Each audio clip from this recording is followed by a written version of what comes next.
यशोदानंदन व्रज जन रंजन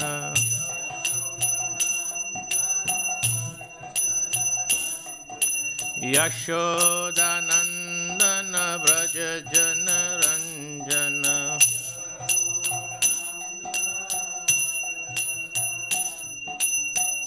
यमुना तीरा वनचारी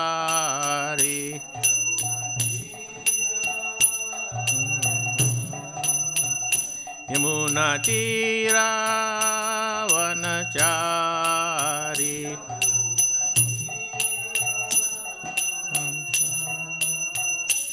Hare Krishna Krishna Krishna Hare Hare Hare Rama Rama Rama Hare Hare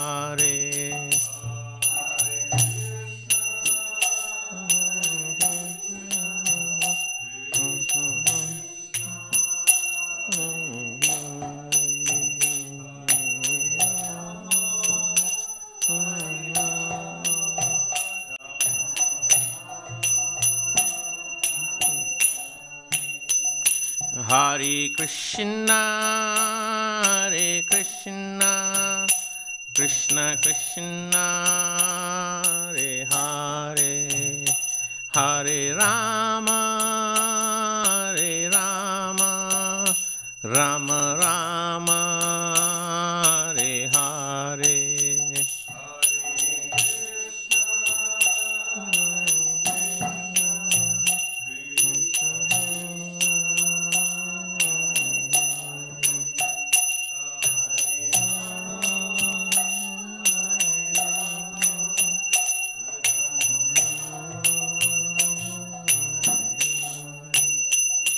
Hare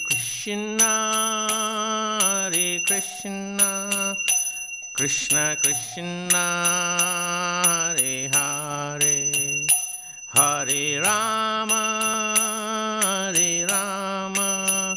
Rama Rama Hare Hare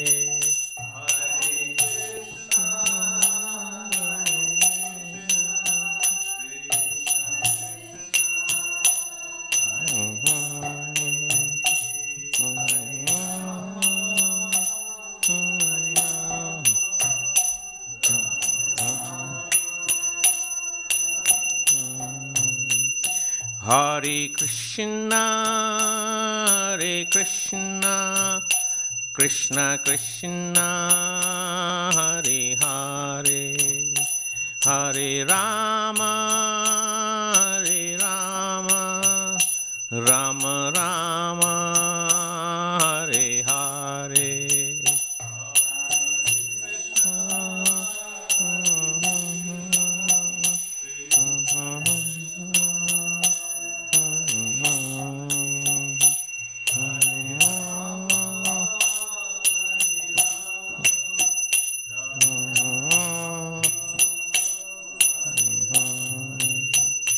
Jaya Prabhupada Jaya Prabhupada Jaya Prabhupada Jaya Prabhupada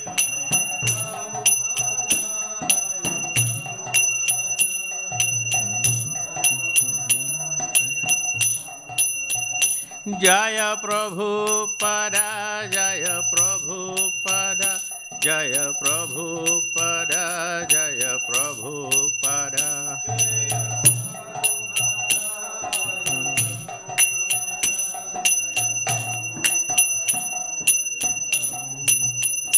Jaya Prabhupada Jaya Prabhupada Jaya Prabhupada Jaya Prabhupada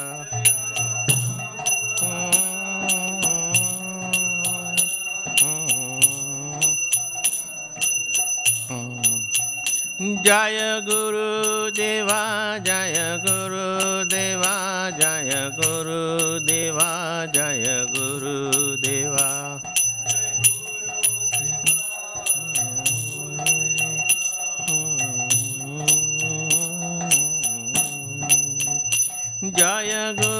Deva Jaya Guru Deva Jaya Guru Deva Jaya Guru Deva.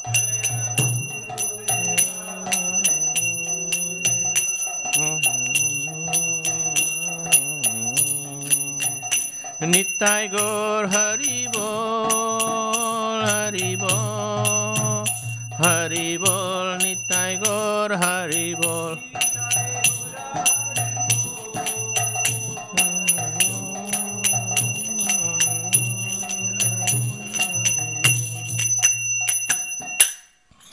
Jayom Vishnupad Paramahamsa Privakacharya Stotra Saraswati Srimad A.C. Atmanivadana Swami Srila Prabhupada ki jai. Jayom Nitya Lila Pravista Om Vishnupad Paramahamsa Privakacharya Ashtotar Saraswati Srimad Bhakti Saraswati Thakur Prabhupada ki jai. Anant Koti Vaishnava Vrinda ki jai. Namacharya Sri Laridas Thakur ki jai. Sri Rupa Shri Sanatan Bhatt Raghunath Sri Jiva Gopal Bhatt Dasya Raghunath Sad Goswami Prabhu ki jai. प्रेम से कहो श्री कृष्ण चैतन्य प्रभु नित्यानंद से अद्वैत गदाधर शिवासदि गौर भक्तवृंद कीजिए। श्री श्री राधा कृष्ण को गोपीनाथ श्याम कुंड राधा कुंड गिरि गोवर्धन कीजिए। ब्रजभूमि श्री वृंदावन धाम कीजिए। श्री नवद्वीप मायापुर धाम कीजिए। जगन्नाथपुरी धाम कीजिए। गंगामाई जमुनामाई कीजिए। श्रीमती तुलसी देवी भक्ति देवी कीजिए। सामवेद भक्त वृंद कीजिए। हरिनाम संकीर्तन यज्ञ कीजिए। ग्रंथराज श्रीमद् भागवत महापुराण कीजिए। निताय गौर प्रेमानंदे। All glorious assembled devotees, all glorious assembled devotees, all glorious assembled devotees. Glories, all glories, Shri Guru, Shri Gauranga.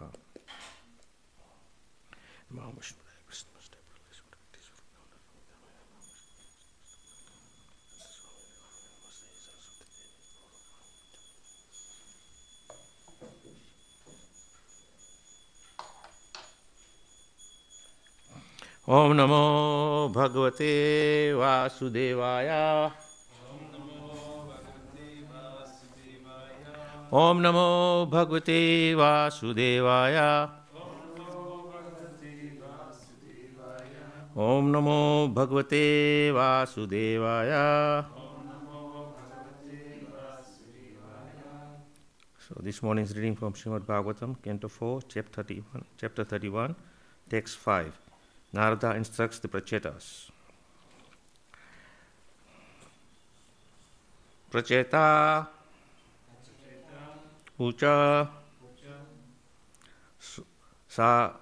Sagatam Te Surase Adya Drishtya No Darshanam Gata Tava Shankara Manam Brahmana Abhyaya Yatha Reva Prachetascha Ucha Swagatam Te Survasayataya Drishyana Darshanam Gata Tava Chakrana Mananam Bhamana Abhyaya Yatha Reva. Anyone wants to chant?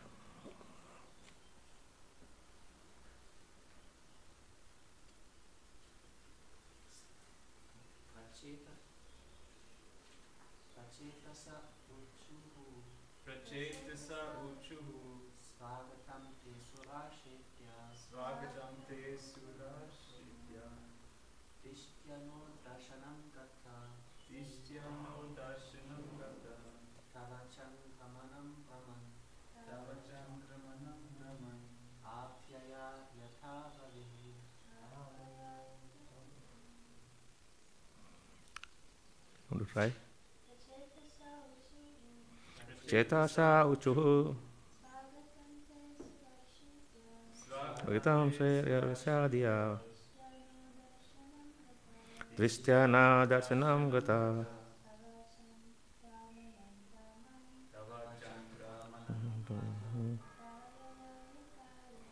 Abhayaya Yatha Eva. Prachetasya Uchu. The Prachetas said, Sugatam, welcome. te unto you. Sura Rese, O sage among the demigods. Adhaya, today. Drishtya, by good fortune. Na, of us. Darsanam, audience. Gataha, you have come. Tava, your. Chakramanam, movements. Brahmana, O great Brahmana. Abhyaya, for fearlessness. Yatha, as. Reva, of the sun. Translation and purport by His Divine Grace, A.C. Bhaktivinoda Swami, Prabhupada. All the prachetas began to address the great sage Narada. O great sage, O Brahmana, we hope you meet with no disturbance while coming here. It is due to our great fortune that we are now able to see you. By the traveling of the sun, people are relieved from the fear of darkness at night, a fear brought about by the thieves and rogues. Similarly, your traveling is like the sun's for you to drive away all kinds of fear. Purport by Srila Prabhupada. Because the night's darkness, everyone is afraid of rogues and thieves, especially in great cities. People are often afraid to go out on the streets, and we understand that even the great cities like New York, people do not like to go out at night. More or less, when it is night, everyone is afraid, either in the city or in the village. However, as soon as the sun rises, everyone is relieved. Similarly, this material world is dark by nature. Everyone is afraid of danger at every moment. But when one sees the devotee like Narada, all fear is relieved. Just like the sun disperses darkness, the appearance of a great sage like Narada disperses ignorance. When one meets Narada or his representative, the spiritual master, one is freed from all anxieties brought about by ignorance. Om Jnana Trimidandasya Jnananjana Salakaya Chakshus Unmilitam Yena Tasmai Sri Guruve Namaha Vanchakalpatrubhyascha Kripa Sindhubhya Patitanam Pavanebhyo Vaishnavyo Namo Namaha Jai Sri Krishna Chaitanya Prabhu Nityananda Sri Advaita Gadadhar Sri Vasadi Gaur Bhakta Vrinda Hare Krishna Krishna Krishna Hare Hare Hare Rama Rama Rama Hare Hare. So in this chapter there is wonderful instructions given by Narada Muni to the Prachetas. Of course, it is not just meant for the Prachetas, but these instructions are meant for all of us who are privy to have access to Srimad Bhagavatam. We are very, very fortunate indeed that a great personality like Srila Prabhupada, he took great troubles to translate Srimad Bhagavatam so that we who are in a mode of ignorance and darkness can get knowledge. Just like here, the Prachetas are saying that their good fortune was because Narada Muni came in his transcendental travels. And it is likened his appearance amongst themselves was due to seeing that just like the sun rises on the horizon in the morning, it dissipates all the darkness. It's okay, no worry. No need light. There's enough light here. So, just like the sun, when it rises on the horizon in the morning, it brings light and takes the darkness away. And obviously, when there is light, then there is no darkness. Of course, this is also described that when one is in ignorance, even though there is full sunlight, or by the Kali Yuga modern facilities, we have the light bulbs and electricity, and there is so much light, still we are in darkness. Why? Because we are in ignorance and lack of knowledge. So great personalities like Narada Muni would come and enlighten the sleeping souls. Just like the song he sung, Jeev Jago, Gora Chandra Bole. So in that song, very clearly it is mentioned that the souls are sleeping, even though they may appear awake, but they're still sleeping. Sleeping to what? Sleeping in ignorance, because they do not understand the real position. What is the real position of the soul? Now, the soul depends on which body you have. If you have any of the 8,400,000 species of life, then you will just live your life according to whatever species of or whatever body you have. But there is a higher elevated consciousness when you are awarded a human birth. So out of 8,400,000 species of life, there are 400,000 human species. Now one would look at this world around us and say, well, I don't see 400 different types of human beings in terms of species. But it is not just talking about this tiny little planet Earth, it is talking about the whole universe. So there are people all over the universe who have got humanly bodies. Just like we have very beautiful descriptions of all the wonderful demigods. So when we hear descriptions of demigod, when they appear, they are just like us, except that maybe their beauty is excelling to our mundane, earthly bodies. Nonetheless, they still have one head, 2 hands, 2 legs, 2 eyes, 2 nostrils, 1 mouth, 2 ears, same as anybody else, as a human person. Now, when you get a human birth, what is the first foremost thing one must do? Is to inquire, what is my purpose in life? And only in the human body we can actually question or inquire about this. We don't find cats and dogs getting in a group and say, okay, let us discuss this transcendental subject matter today. And they're thinking, why we are here? We don't find them. They just mind their own business. And generally we don't even find them get together unless they are locked up in a small area by force. Otherwise, by nature, they are wandering by themselves all over the world. But the human beings, they are by nature social beings. They like to socialize. Unless you are a mentally completely disturbed person, then you don't like to socialize with anyone. But generally we like to see people, we are very happy to see people. And when we see people, what do? We discuss. What do we discuss? Generally, because as is mentioned here, that we are in a mode of ignorance or darkness, then we don't have the transcendental knowledge of the Supreme Lord. So therefore we will not discuss anything about the Supreme Lord, but we will be discussing about mundane affairs. So you see, even here in Switzerland, now the summer is beginning to come, and as the summer progresses, in the evening you'll find on the street sides, there are little wine bars and pubs and all these places. People are gathering there, drinking their alcohol and smoking cigarettes and discussing the politics of the day. They don't discuss Krishna Katha.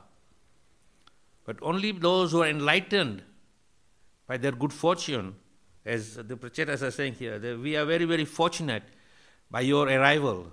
Because by your arrival, just like the sun dissipates darkness, you have dissipated the ignorance in our heart. And how is the darkness of ignorance dissipated in the hearts of the Prachetas? Is by Narada Muni instructing them. And what is Narada Muni instructing them? Is instructing them about the glories of the Lord.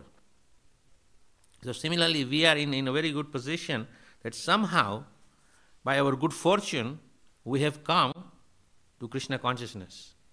And when we come to Krishna consciousness, then we get access to the transcendental knowledge. It is tied up in the Srimad Bhagavatam or Bhagavad Gita or Chaitanya Charitamrita or many other literatures which are pretending to giving us the transcendental information of the Supreme Lord. For example, the story of Ramayana or the story of Mahabharata, which goes very detailed about the Lord and his activities with his devotees and so forth.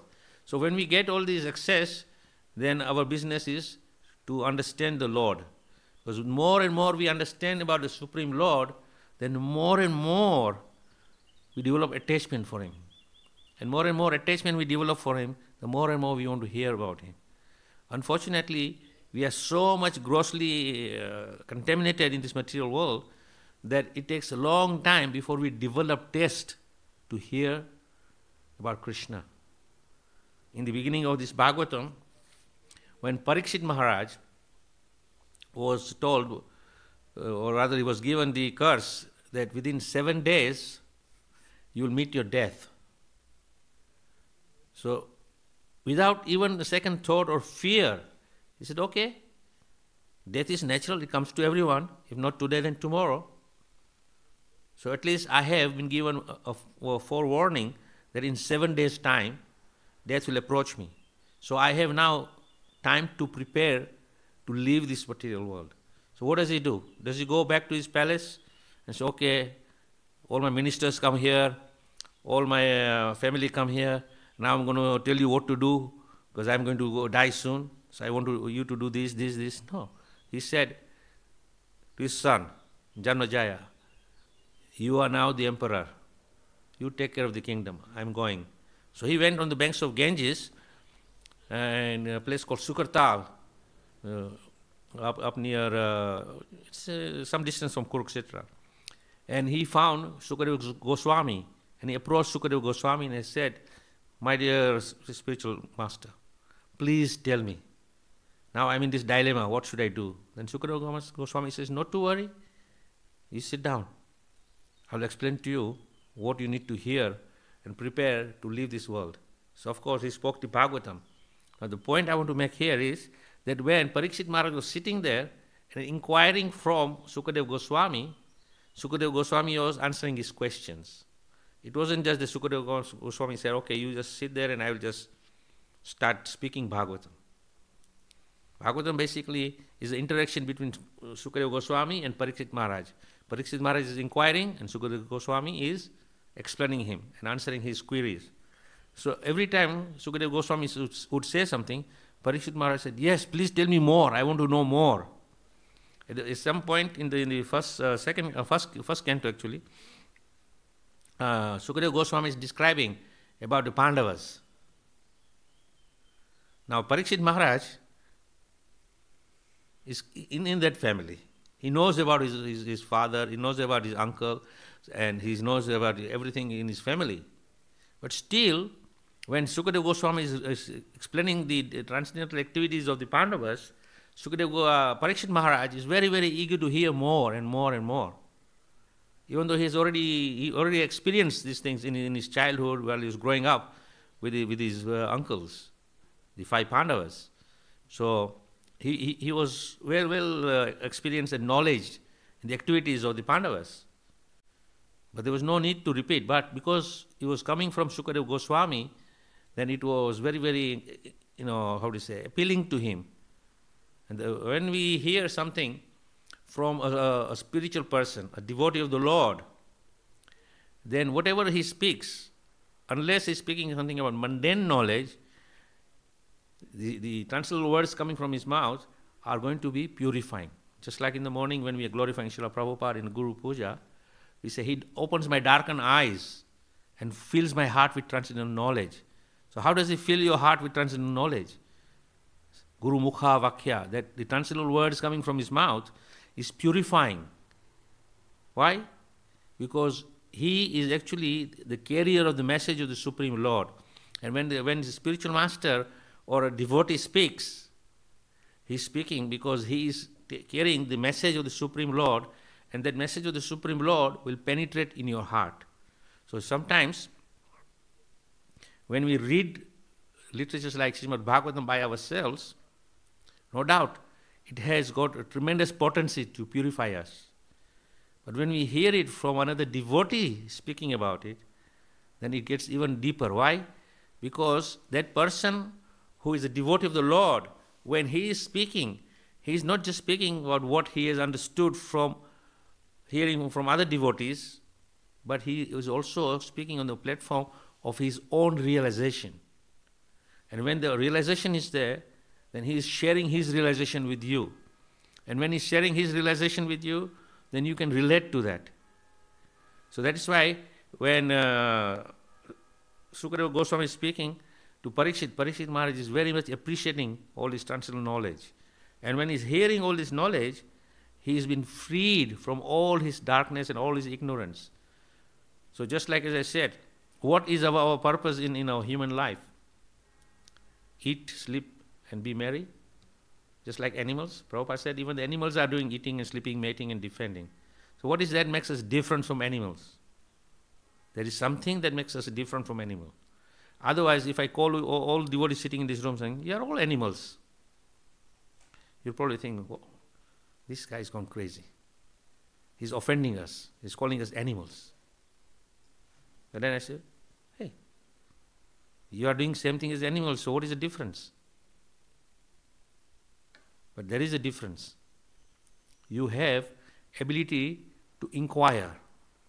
So the Supreme Lord is very kind that when we come into this material world, He creates these material facilities for us to experience being God.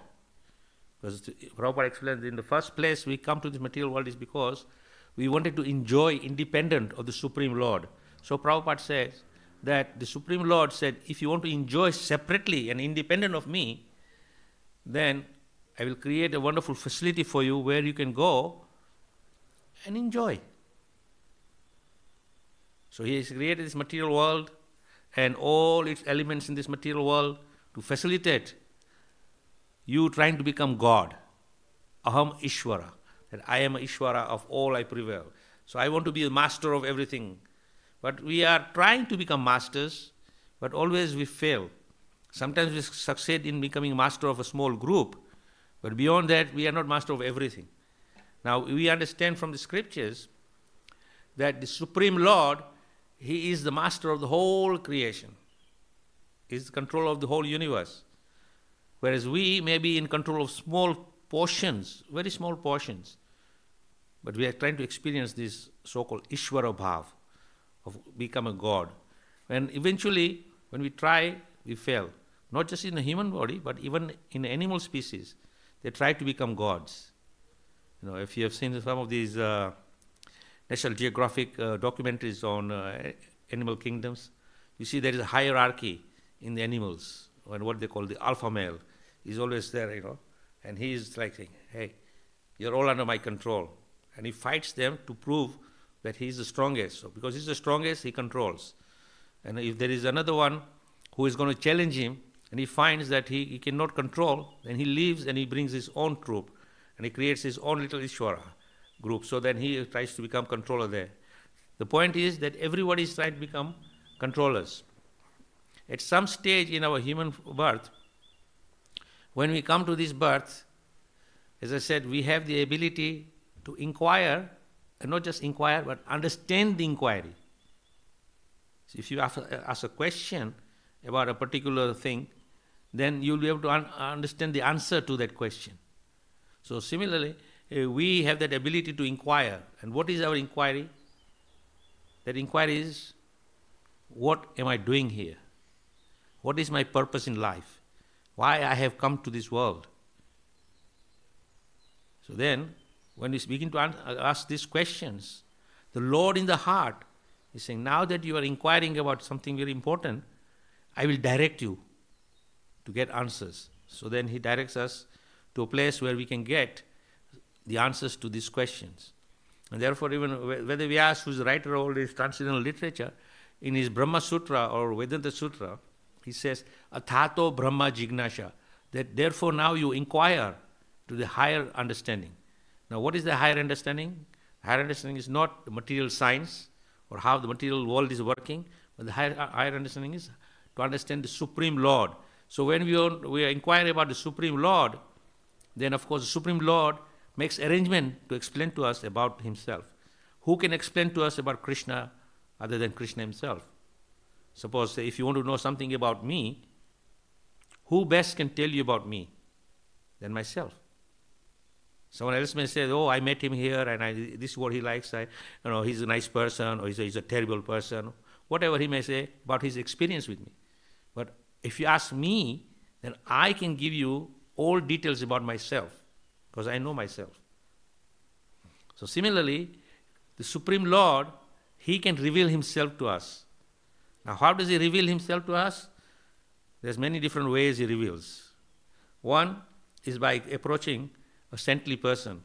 As Prabhupada is saying in the purport here, that when we approach a spiritual master who is a representative of Narada Muni, then this knowledge is coming in the paramparic line, so you will get this knowledge and get an understanding of the Supreme Lord. So without coming through this process, you cannot really get the knowledge. Just like if you want to become an expert in any subject matter, you can go to one of the best libraries which has all the books of subject matter you want to inquire about. And you take every single book in the library pertaining to the subject you want to study. And you read every single page, cover to cover. After you finish reading all the books on that subject, would you become an expert on that? Or would you be recognized as an expert in that subject? No. But if you want to become expert, then you have to go to a place where you can get knowledge from a person who has already studied this book. And that person who's teaching you has also studied under someone else. So these are all trained professors. And when you go to these professors, they will explain to you the subject matter you are interested in. And when we study under them, then under their guidance, eventually you'll be recognized as a qualified person in the subject. So similarly, in our Krishna consciousness also, there are great, wonderful devotees who are trained in this subject. And because they are trained under their spiritual master, they are also spiritual masters. Unfortunately, we have some misconception about a spiritual master. We think spiritual master is someone who is authorized to initiate disciples, and therefore he's a spiritual master. But a spiritual master is anyone who has been trained in the subject of Krishna consciousness under his spiritual master. That's why in the early days, when Prabhupada was preaching in 1970, he made this statement saying, eventually I want all my disciples to become spiritual masters. In 1970. Now Prabhupada started preaching to the Western world in 1966. So 66, 67, 68, 69, 70. 5 years' time. Prabhupada said that now I want all my disciples to become spiritual masters. And he also made a statement saying all my disciples are pure devotees. When he said that, we would wonder, if Prabhupada said if all his disciples are pure devotees, why don't we see them as pure devotees? Well, Prabhupada said, being pure is kind of a relative term.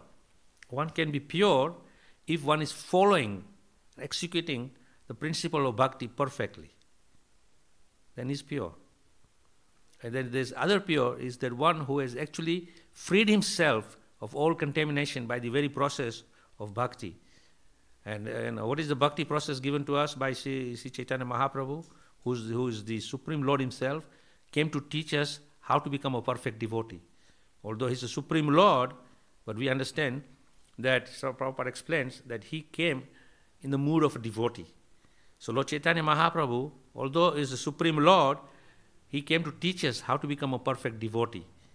And what was the basic principle of bhakti he taught us in this day and age was to take shelter of the holy name of the Lord.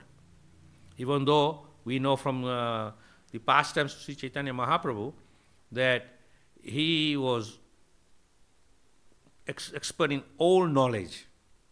In fact, at a very young age, he was addressed as Nimai Pandit. Now in India, in a sort of Vedic cultural understanding, one is given the title Pandit to one who is knowledged, who is expert.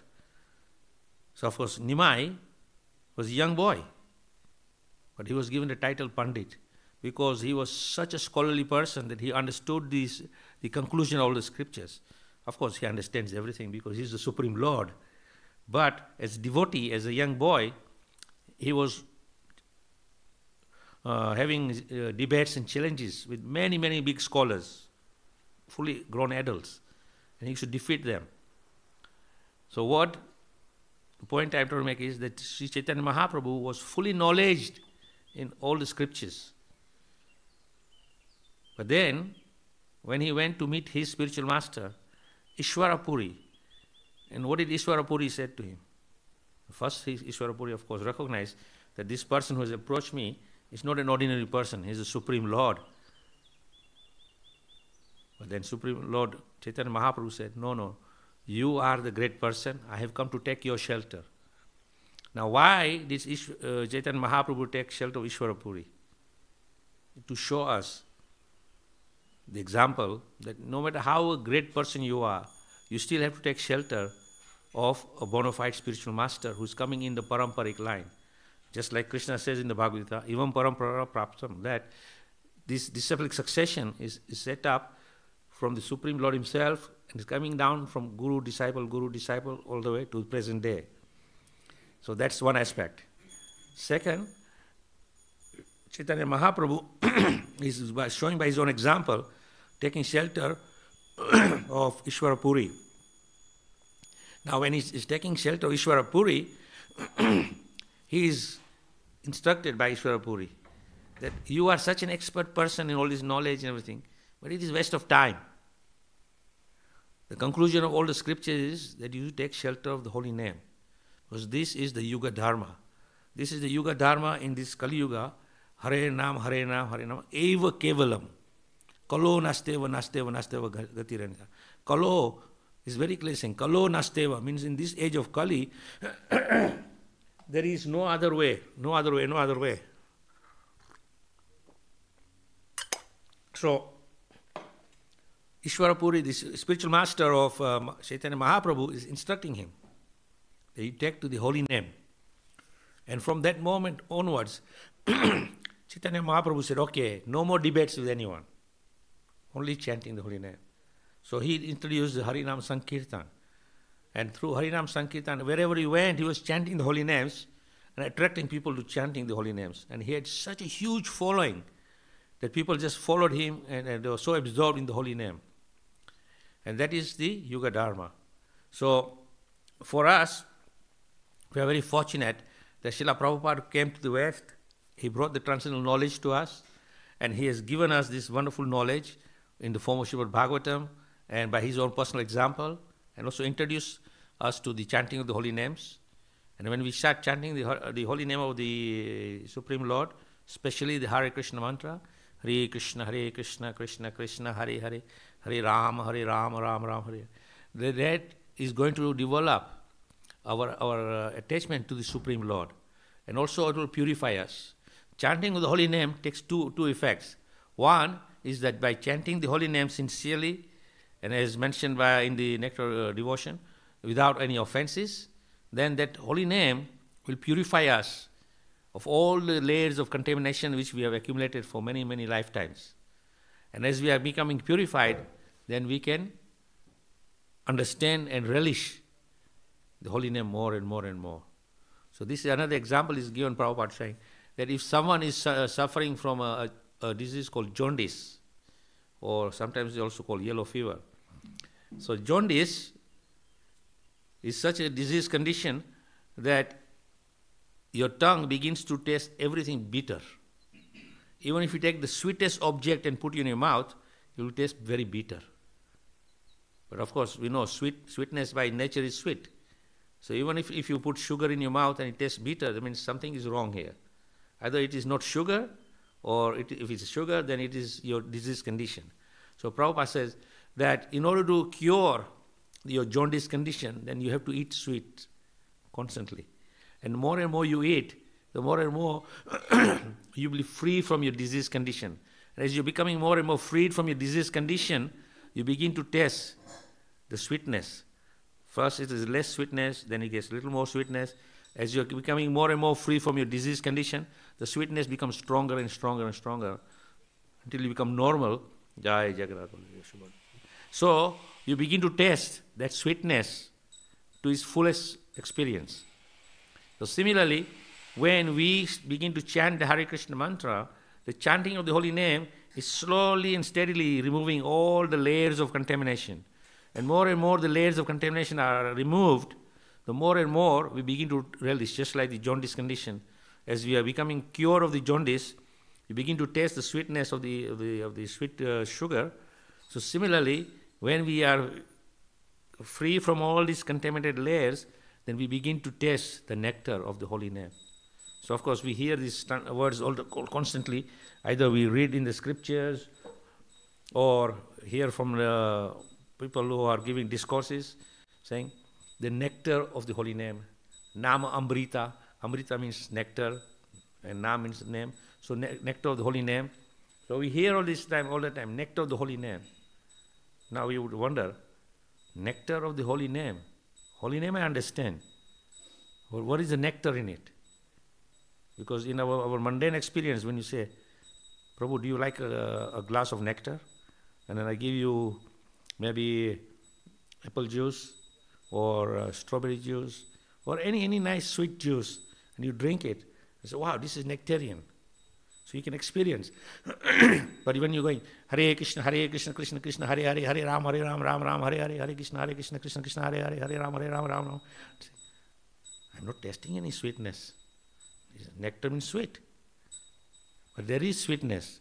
The only reason we are not tasting the sweetness is because we are still covered by so many layers of contamination. And more sincerely we chant the holy name, then the holy name has that transcendental effect of freeing us of all contamination. And if we sincerely chant every day without fail and be mindful of all the offenses, then very quickly we will reach the desired goal. And what is that? Krishna Prema. So when you actually reach the stage of Krishna Prema, then when you're chanting the holy name, the Hare Krishna mantra, you'll actually feel the presence of Krishna in your heart. You'll feel Krishna embracing you. You will relish Krishna. And that relishing is that sweetness nectar, because you will feel always happy. Just like when we see the beautiful form of the Lord on the altar, devotees get up in the morning, take the street is working early, taking a bath, then clean up, and then come and wake the Lord up, bathe the Lord and dress him, and then we get his audience, and we wait, the curtain is closed, and as the time is appropriate, when the curtain is open, we see the beautiful Lord. And when we see the beautiful Lord, then it's so pleasing to the eyes and pleasing to the heart. But if you haven't developed attachment for the Lord, then even if the Lord is appearing in front of you in his all glorious beauty, you still not have that connection. So when you are actually developing this love for Krishna through the practice of chanting and freeing from the contamination, then very quickly you will develop attachment for the Lord. So sometimes it is not easy to develop attachment for the Lord simply through chanting the holy name, because chanting the holy name requires a lot of effort, not just wagging the tongue going Hare Krishna, Krishna Krishna, Hare Hare, but it means that we have to actually be mindful of the holy name. The holy name should be revered with honor. So it's just like, it's not mundane. So we have to have a lot of honor and respect, because as Prabhupada has explained to us, that the holy name is not different from the Lord. The holy name is the Lord. That is not that Lord is in the holy name. The holy name is the Lord. So when we chant the holy name, the Lord is there. Just like we are trained. When we come to the temple, in the beginning we don't know anything. But by association with devotees and by training, we know when we come, we fold our hands and bow down and pay our obeisances to the Lord. So we are showing some reverence to the Lord.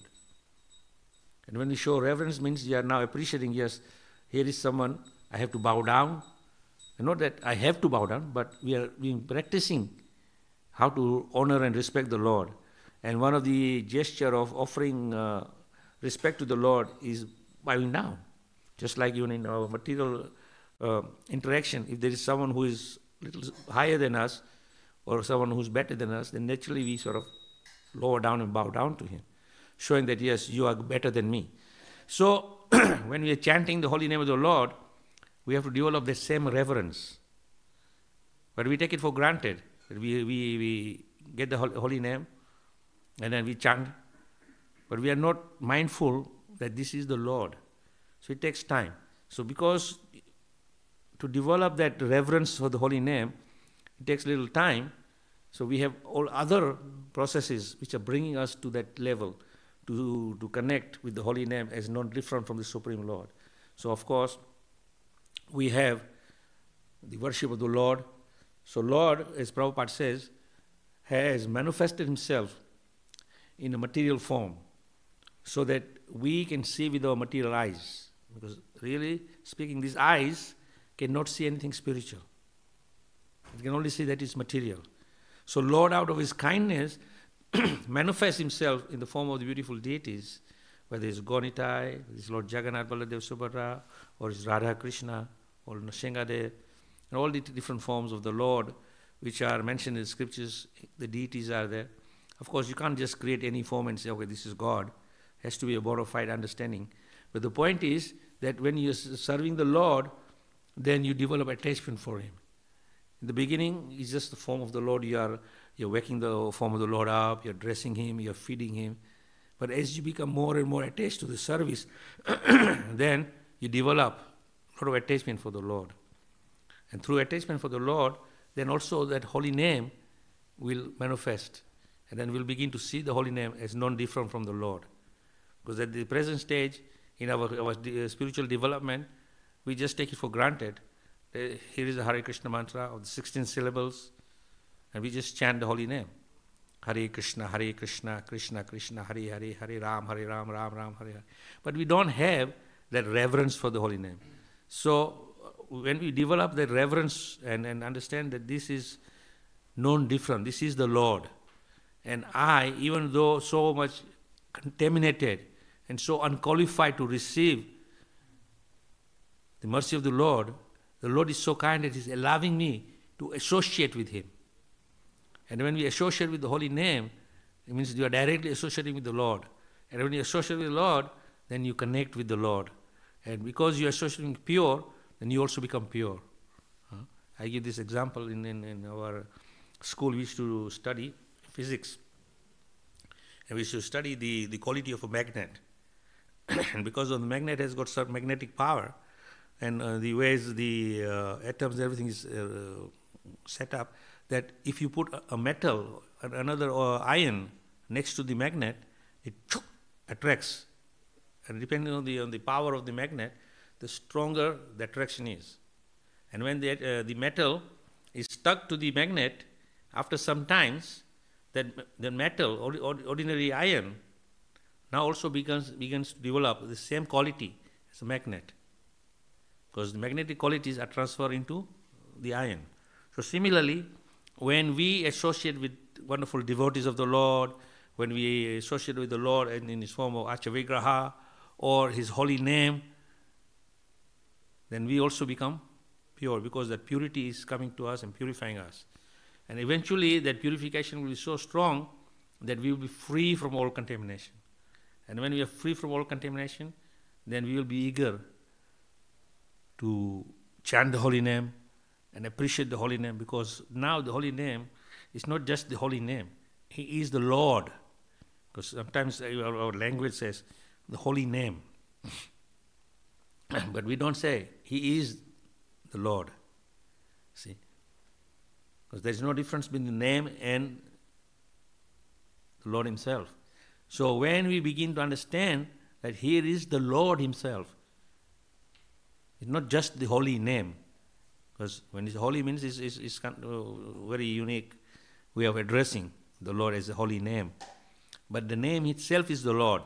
So it's very difficult to understand this concept, but eventually if we follow this process as is given out by so many instructions in the scriptures, by the preachers of the philosophy of Krishna consciousness, then eventually we will begin to understand. And our meditation should be there, that when we start chanting the holy name of the Lord, we should think, I am so fortunate, I am actually getting association of the Lord directly. This name, Krishna, is the Lord. It's not just name. Because Krishna and Krishna's name is non-different. So when we start chanting, then eventually we'll begin to experience that connection with the Lord. And when you connect with the Lord, you will experience a very unique bond of happiness which cannot be experienced in the material world. Sometimes, on a mundane level, when we meet someone who is a very close friend of ours, You have developed a very close relationship with that person. And for some reason you have been separated. And after some times when you meet that person, what happens? You are so joyous, you have a big smile on your face, and you rush to each other and you embrace each other, and you are so happy to see that person. Why? Because you have a very strong relationship with that person. So when you feel that happiness due to that relationship with that person, can you imagine how you would feel that happiness when you embrace the Supreme Lord and develop attachment for the Supreme Lord? So our practice of bhakti is slowly and steadily leading us to that level where we can develop a personal relationship with the Supreme Lord. And when we have developed that personal relationship with the Supreme Lord, then it becomes so wonderful experience that we cannot live without Him. We are always hankering to be with Him every moment. At the present stage, I would say, at least I will speak on my own experience. I have got my japa mala, and I go and stick my hand in the japa mala and go, Hare Krishna, Krishna Krishna, Hare Hare, Hare Ram, Hare Ram, Ram Ram, Hare Hare. And after chanting 16 rounds, I said, put it on one side, said, I've done my deed for the day. Because I haven't developed attachment for the holy name or the Lord. And therefore, I said, I've done my business. But one who has developed attachment for the holy name, understands the Lord Himself and has a very deep attachment for Krishna, then he doesn't want to be separated from Krishna. So 24/7 we would be going, Hare Krishna, Krishna Krishna, Hare Hare, Hare Ram, Ram Ram, just absorbed in Krishna. And sometimes we may not be chanting the holy name with the tongue, but in our mind, Krishna is all very deep inside. Just right now, if we don't have Krishna in our brain here, what do we have? We have other mundane things. So you can think about everything mundane in your mind, even though you are here in the temple room in front of Krishna, but your mind is wandering somewhere else because it is thinking of something else. But when we are fully absorbed in Krishna, then there is nothing but Krishna. So this is the process of bhakti which we should be following, especially in these instructions by Narada Muni to Prachetas. He's instructing them, as we read the chapter further. It only takes 5 right now. We go to the whole chapter. There's so many instructions Narada Muni is giving to the Prachetas of how to elevate themselves to the highest platform. Even though we are still in the text 5, and the Prachetas are very clearly saying to Narada Muni, we are very fortunate that you have come to us. Just like the sun is taking away the darkness, you have taken the darkness from us. So they're already beginning to appreciate him. And Narada hasn't even started instructing them yet. So when we are studying this chapter, we should take it in the same spirit, that we are also very fortunate, like the Prachetas, that Narada Muni has come and he's instructing the Prachetas, but at the same time he's instructing us to become free from darkness of ignorance. And then we become fully enlightened. And when we become fully enlightened, then we are very happily situated in our Krishna consciousness. And when we are fully situated in our Krishna consciousness, then it doesn't matter whether we are in this material world or in the spiritual world. Because wherever we are, it is spiritual world for us. Why? Because we are carrying Krishna. Just I was reading a statement yesterday by Prabhupada. Prabhupada said, wherever there is Krishna, that is spiritual world. That is Vaikuntha. We don't have to go and make separate endeavor to go to Vaikuntha. Because Krishna is where is Vaikuntha. And where is Vaikuntha? There is Krishna. So if we carry Krishna with us, this is Vaikuntha. Right now we are here in this building in Switzerland, in a city called Zurich. But it is not a city or a building in Zurich, but it is Vaikuntha. You step outside and go on the road, then you are not in Vaikuntha. But this building, not just this temple room, the whole building, the whole property, it is the property of the Lord, is Vaikuntha.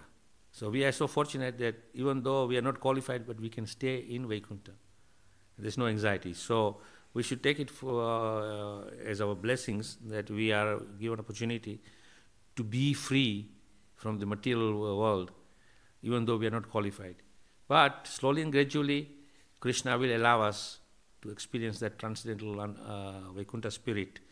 And then it doesn't matter wherever you are, you will feel the presence of the Supreme Lord and you'll be free from all anxieties. So it's 8:30. I will stop here. Anybody has any comments or any questions?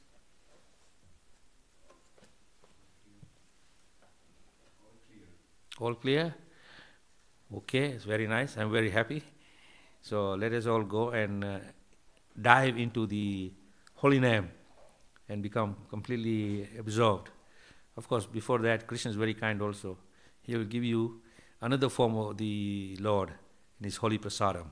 So, while indulging in your prasadam seva, you will also experience Krishna in a different way. Hari Bol. Jai Srila Prabhupada ki jai. Gaur Bhakta Vrinda ki jai. Jai Gaur Premanande.